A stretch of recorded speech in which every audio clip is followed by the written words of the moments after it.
जीवन में अच्छी सफलता के लिए परिवार और कुछ मित्र का साथ चाहिए। रिश्तों को निभाने के लिए वक्त निकालिए। कहीं ऐसा न हो जब आपके पास वक्त हो तो रिश्ता ही न बचे।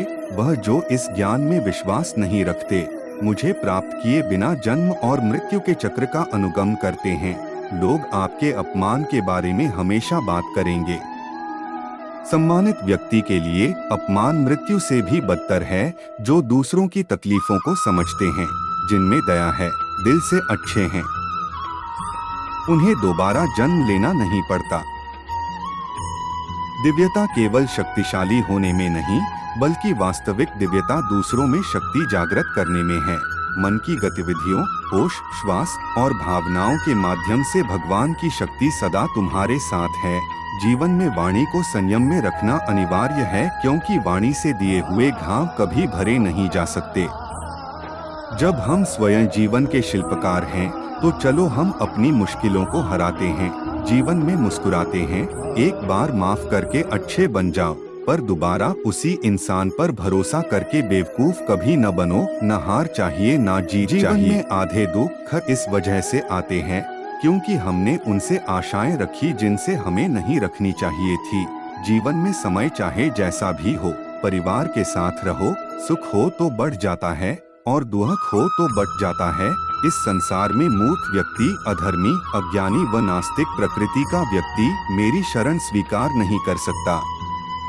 ज्ञानी व्यक्ति को कर्म के प्रतिफल की अपेक्षा कर रहे अज्ञानी व्यक्ति के दिमाग को अस्थिर नहीं करना चाहिए। अपने जीवन में कभी भी ना किसी को आनंद में वचन दे, उसे शांति प्राप्त होती है। हमेशा छोटी छोटी गलतियों से बचने की कोशिश किया करो, क्योंकि इंसान पहाड़ों से नहीं पत्थरों से ठोकर खाता है।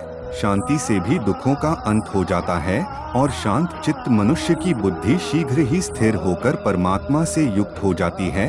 अपनी पीड़ा के लिए संसार को दोष मत दो, अपने मन को समझाओ। तुम्हारे मन का परिवर्तन ही तुम्हारे दुखों का अंत है। श्री कृष्ण कहते हैं, एक बार माफ करके अच्छे बन जाओ, पर दोबारा उसी इंसान पर भरोसा करके बेवकूफ कभी न बनो। इच्छा पूरी नहीं होती तो क्रोध बढ़ता है। ना क्रोध में उत्तर दे और ना ही दुख में कभी निर्णय ले। किसी और का काम पूर्णता से करने से कहीं अच्छा है कि अपना काम करें, भले ही उसे अपूर्णता से करना पड़े। मैं ही इस सृष्टि की रचना करता हूँ, मैं ही इसका पालन पोषण करता हूँ और मैं ही इस सृष्टि का विनाश करता हूँ। कृष्ण कहते हैं, जब जब संसार में धर्म की हानि होगी, अधर्म की विजय, तब तब मैं इस पृथ्वी पर अवतार लूंगा। अमीर बनने के लिए एक एक क्षण संग्रह करना पड़ता है, किंतु अमर बनने के लिए एक एक कण बांटना पड़ता है। और इच्छा पूरी होती है तो लोभ बढ़ता है। इसलिए जीवन की हर स्थिति में धैर्य बनाए रखना। अगर तुम अपना कल्याण चाहते हो तो सभी उपदेशों, सभी धर्मों को छोड़कर मेरी शरण में आ जाओ। मैं तुम्हें मुक्ति प्रदान करूंगा। जो हुआ अच्छा हुआ, जो होगा अच्छा होगा। स्वयं को मुझ पर छोड़ दो, अपने कर्म पर ध्यान दो। कर्म ऐसा जो स्वार्थरहित, पाप रहित हो। कृष्ण ने दुष्टों को भी अपनी गलती सुधारने का मौका दिया, क्योंकि वो किसी मनुष्य को नहीं, उसके अंदर के बुराई को मारना चाहते थे। और इच्छा पूरी होती है तो लोभ बढ़ता है। इसलिए जीवन की हर स्थिति में धैर्य बनाए रखना। अगर तुम अपना कल्याण चाहते हो तो सभी उपदेशों, सभी धर्मों को छोड़कर मेरी शरण में आ जाओ। मैं तुम्हें मुक्ति प्रदान करूंगा। जो हुआ अच्छा हुआ, जो होगा अच्छा होगा। स्वयं को मुझ पर छोड़ दो, अपने कर्म पर ध्यान दो। कर्म ऐसा जो स्वार्थरहित, पाप रहित हो। कृष्ण ने दुष्टों को भी अपनी गलती सुधारने का मौका दिया, क्योंकि वो किसी मनुष्य को नहीं, उसके अंदर के बुराई को मारना चाहते थे।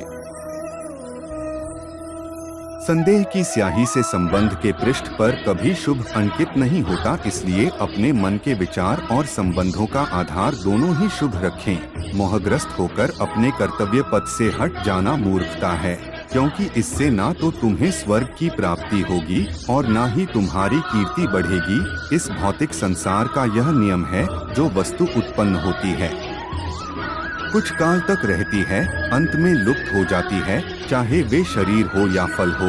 यदि कोई व्यक्ति प्रेम से, भक्ति से पुष्प, फल, जल भी मुझ पर चढ़ा दे तो उसी भाव से उसे स्वीकार करता हूँ।